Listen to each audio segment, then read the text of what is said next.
Hey guys, welcome back to my channel. In today's video, I am reviewing some lashes, some false lashes from the brand House of Lashes. These are the new style NATALIA Lites. If you do follow me, I absolutely am in love with the iconic lights that they have. This is a different style though.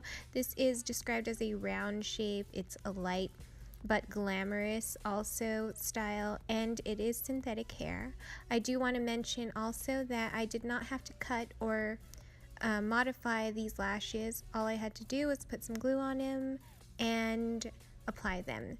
Now I love the fan out small to longer length from the inner corner to the outer corner with the iconic lights, but these are actually small on the inside on both ends, and the length on the middle of the lash is actually the longest part.